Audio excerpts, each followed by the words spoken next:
Hi friends, Miss Ashlee, librarian at the Crystal Lake Public Library here with a story for you. I Talk Like a River by Jordan Scott and Sydney Smith.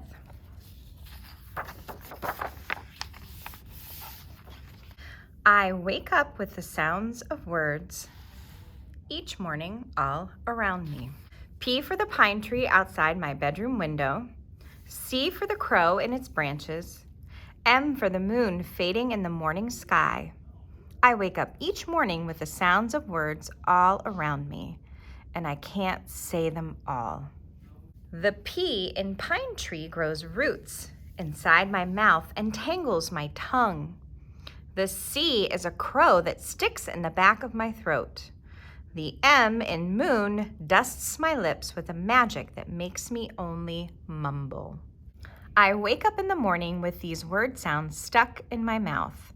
I stay quiet as a stone. I eat my oatmeal without a peep. I get ready for the day without a word. At school, I hide in the back of class. I hope I don't have to talk.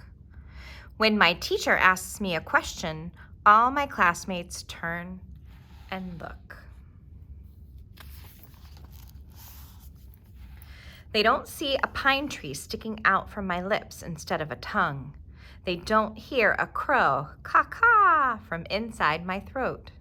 They don't hide their eyes from the moonlight that shines from my open mouth. All they hear is how I don't talk like them. All they see is how strange my face looks and that I can't hide how scared I am. My mouth isn't working. It's full with words of the morning. Mornings are always hard, but this one's especially tough. I'm more stuck than ever. My teacher says we all have to talk about our favorite place in the world. Today is my turn, but my mouth just isn't working, and I want to go home. My dad picks me up from school. It's just a bad speech day, he says. Let's go somewhere quiet. My dad takes me to the river. We walk along the shore looking for colorful rocks and water bugs. It feels good to be quiet and alone with my dad, but I can't stop thinking about my bad speech day. All those eyes watching my lips twist and twirl. All those mouths giggling and laughing. I feel a storm in my belly. My eyes fill with rain. My dad sees I am sad and pulls me close. He points to the river and says, "See how that water moves? That's how you speak." I look at the water, bubbling, whirling, churning, and crashing. My dad says, I talk like a river. This is what I like to remember to help myself from crying. I talk like a river, or from not wanting to speak at all. I talk like a river. When the words around me are hard to say, I think of the proud river, bubbling, churning, whirling, and crashing. And I also think of the calm river beyond the rapids, where the water is smooth and glistening. This is how my mouth moves. This is how I speak. Even the river stutters, like I do. I wake up in the morning with the sounds of words all around me. I go to school and tell the class about my favorite place in the world. I talk about the river. And I talk like a river. This is a note from the author. How I speak. When I was a boy, my dad would sometimes pick me up from school on bad speech days and take me down to the river. On those days, my mouth would just stop working. Every word was painful, the laughter from classmates unbearable. I just wanted to be quiet. Along the river, we skipped stones, watched for salmon, picked up bugs, and plucked blackberries, all without saying a word. One particular day, while watching the water move against the shore, my dad said, "You see how that water moves, son? That's how you speak. Stuttering is often mocked because it is seen as unnatural.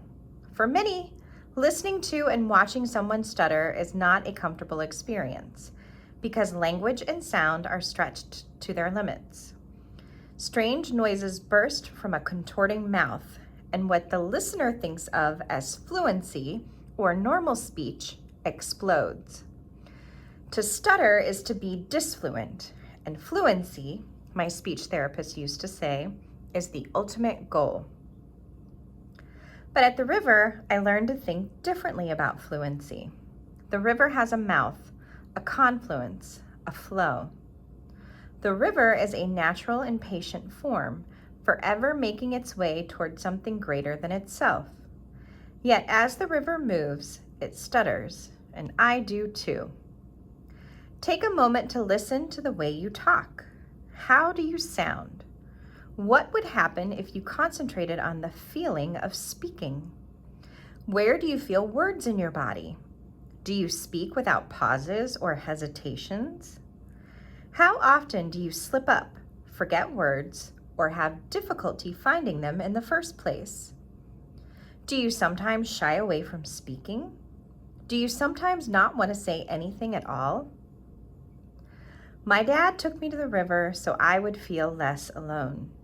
When he pointed to the river, he gave image and language to talk about something so private and terrifying. In doing so, he connected my stuttering to the movements of the natural world, and I delighted in watching my mouth move outside of itself. Everyone who stutters does so differently. A stutter is never just a stutter, but a set of intricately intimate labors with words, sound, and body.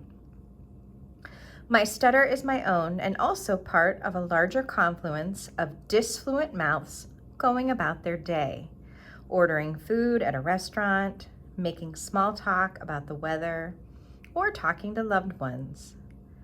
Stuttering makes me feel profoundly connected and profoundly alone. Stuttering is terrifyingly beautiful. Sometimes I want to speak without worrying. Sometimes I want to speak with grace, finesse, and with all those words you can think of for smooth. But that is not me. I talk like a river. J.S.